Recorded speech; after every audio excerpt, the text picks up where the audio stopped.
Yo, what's good with it, y'all? I know it's been a minute, man. Welcome back to A1 Hoop Zone. Make sure you hit that like button, sub to the channel if you're new. Y'all already know what to do, man. Let's dive into this thing, man. But my apologies again, been MIA for a minute, handling business, making this move across the country. Sitting out now, just finished getting this quick AM run in, man. It's about to be 7:30 where I'm at, 7:30 AM where I'm at, man. So you know what I mean? So let's get to it though, y'all. Like I said, it's been a minute. There's been a lot going on. This NBA offseason, tons of trades, tons of names and faces going to new destinations. Obviously the Bradley Beal one probably is the biggest one in the offseason.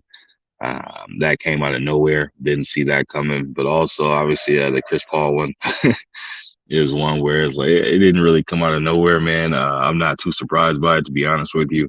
I knew the Suns were just saying, they don't want to continue to pay somebody that type of money and getting that type of production and availability from it. So not surprising on that one. Christoph Porzingis.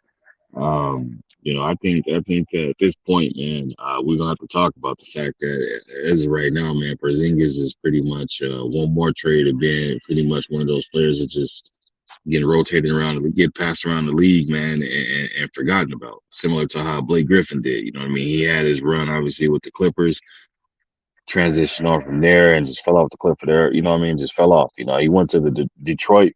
You know what I mean? Where he had a little bit of a splash, and it's just been downhill from there. You know what I mean?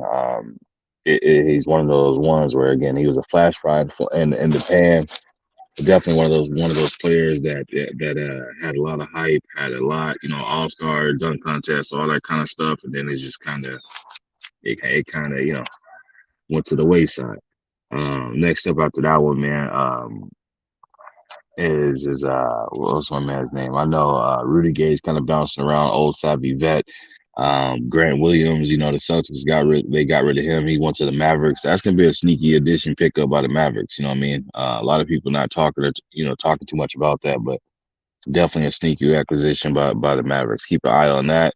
And then obviously you have the Hawks, man. This also surprised me as well. Them getting rid of John Collins. I did not expect to see that happen. I did not expect to see John Collins move on. What does that mean for the Hawks? That means they're gonna have I would think they're gonna go more up tempo. To be honest with you, why do I say that? I think John Collins was a big that was scoring big. What do I mean by that? He needed the ball at times to be able to score out the dribble, shoot the jumper, and things of that nature.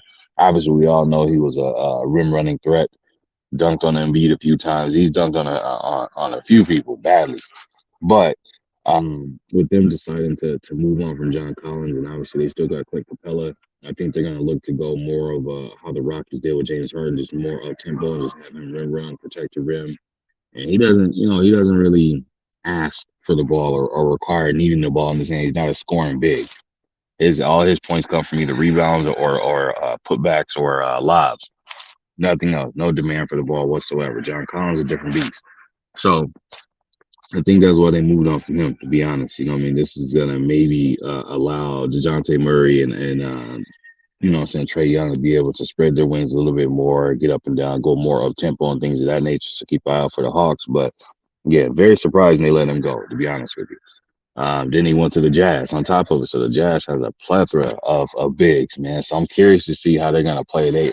They can definitely go with the all big lineup, but in this day and age of basketball, how it's played, definitely wouldn't probably be at their it wouldn't be at the best. It wouldn't be at the best in their best interest to do that. Just again, how the league is being played now, it wouldn't be at their best. Um, who else we got, man? We still got Dame on the block. You know what I mean? We still got him up there. He I wouldn't say finally pulled the trigger to request a trade, but I think Portland kind of owed it to him a little bit, just as far as how he's been 10 toes down with that organization and city for so long.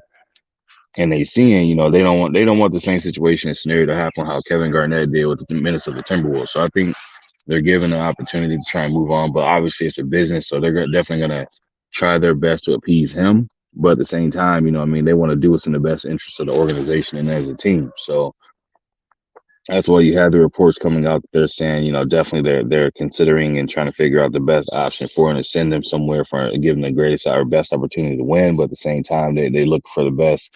value and assets are coming back. You know what I mean? They're not just gonna send it to the Heat. Send it to the Miami Heat for peanuts. So right now, they're definitely shopping their options around, seeing what's best for them and seeing what they can do, which makes sense again from a business organizational standpoint. That's what you're supposed to do. You're never supposed to just at the behest of a player just say, okay, send me here, and accept anything they send back to you. It doesn't matter. That's not going to happen. That's not the case. So um, keep an eye out for that. Zion, man. I I think if a good enough package came, I think that they'll go ahead and move on from Zion. Obviously, he looks to be a generational type talent, but you only seeing that generational type talent a handful of games out of the season. Unfortunately, I'm a fan of his game. I like what I see.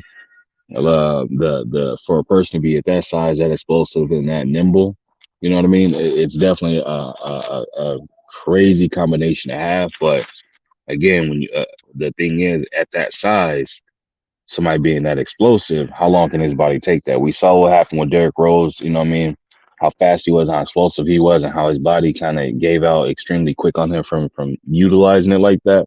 And I think as obviously as he got as an older vet player now with the Grizzlies, he even says so himself. Man, he wished he would have kind of played it a little bit differently, which could have prolonged, if anything, the athleticism and his ability to play at that top tier level. You know what I mean? He had injuries and things of that nature, but again, it was because he was doing so much for that team and at his size and having to use so much explosion all the time.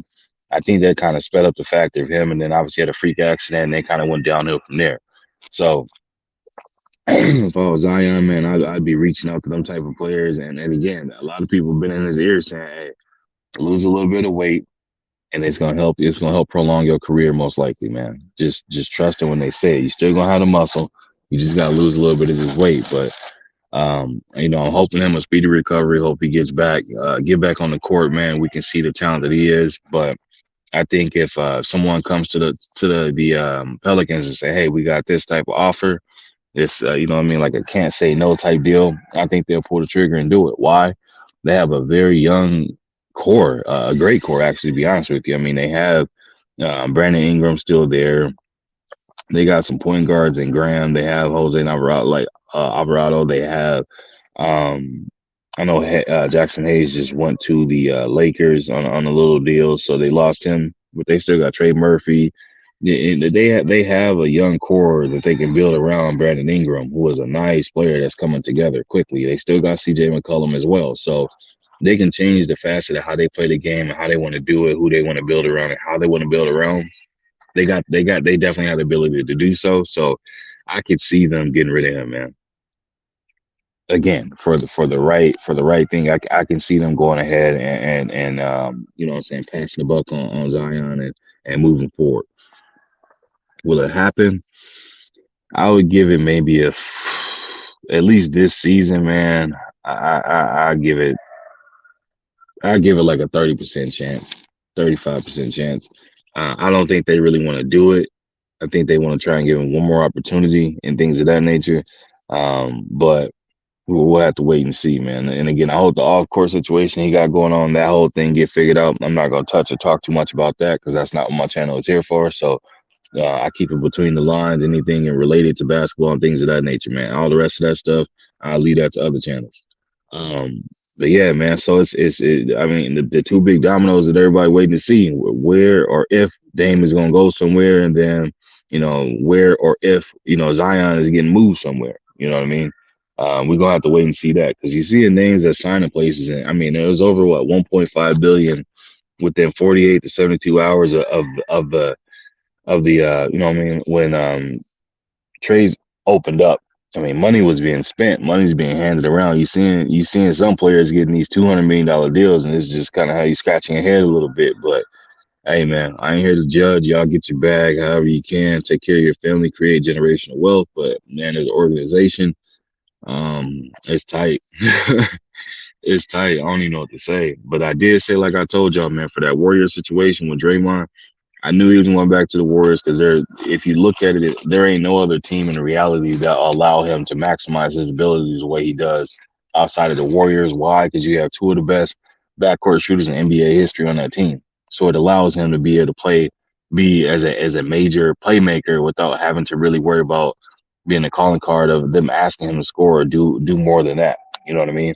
So that's the best fit, the only fit for him, in my personal opinion. I could be wrong on that as far as being the only fit, but best fit, absolutely. I feel like that's the best fit for him. But I knew one of those two was gonna have to go. Who was the other person? Jordan Poole.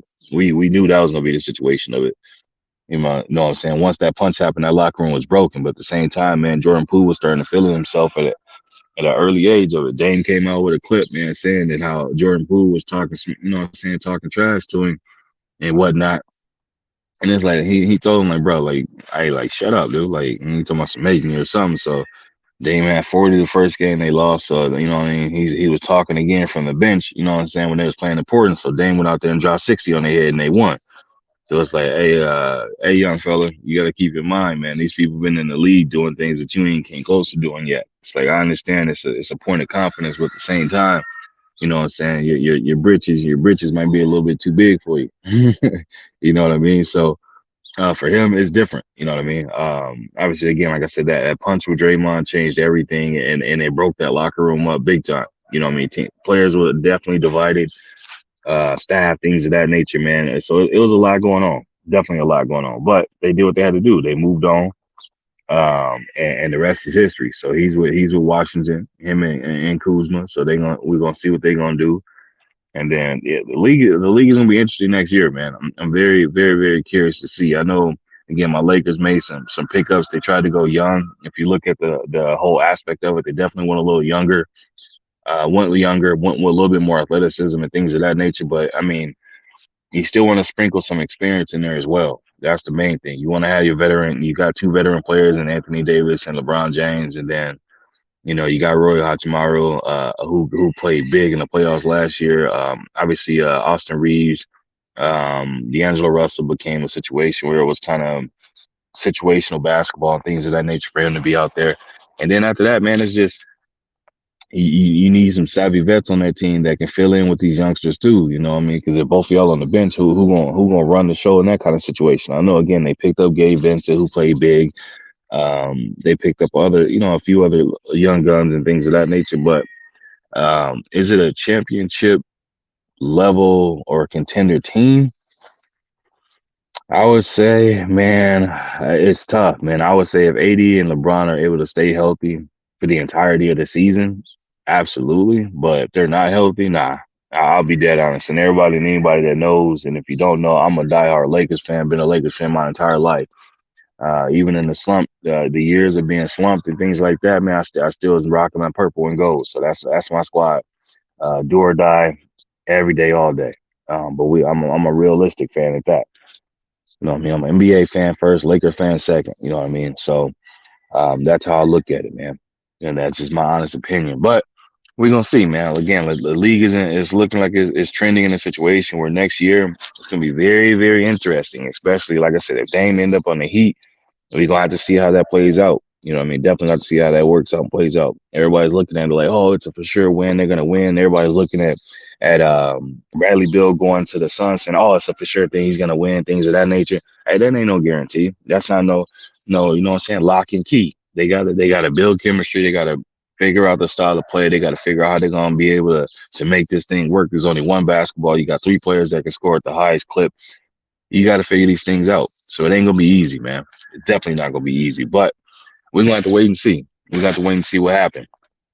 I know people attacking KD, saying this is his third super team and blah blah blah and all that. I don't care nothing about any of that, man. I just want to see them players go out there, put it all on the line and see the best team win. So we're gonna have to find out, can they make it work? That's the main thing. So I want to see it. Make me a believer of it. I want to see it. You know what I mean? Denver did their thing. Team that, that everybody had them as one of the teams over the past couple of years as being one of the odds favorites and things of that nature. Last year they were able to pull it off, or this year they was able to pull it off and win the chip. Years previous, it kind of just sputtered in the mud, and that was that. Excuse me, y'all. So we're gonna have to wait and see what happens with that. I know they lost. What's his name? Bruce Brown. They lost him. He's going to the Pacers, chasing the bag. Hey, no, nothing wrong with that. But again, they'll be able to backfill and fill in what he was able to do for that team, man. So as long as they don't lose Michael Porter or Jamal Murray, and they definitely not losing a Jokic, so we're not too concerned about that. As long as they didn't lose none of their big core like that, I think this team will be just fine. We'll see them right back to where they need to be, competing. You know what I mean? But that's all I got for y'all, man. I appreciate you stopping through. Make sure you hit that like button, sub to the channel if you're new. Again, I'm gonna continue to drop more content more frequently and consistently, so y'all be on the lookout for it. Um, Again, I appreciate you coming through, man. If you wish to support the channel, that information should be scrolling at the bottom of the screen. Um, if not, then man, it'll definitely be in the description of the video. Again, I appreciate y'all stopping through, and I'll catch you on the next one, man. Y'all be easy out there, and y'all be safe.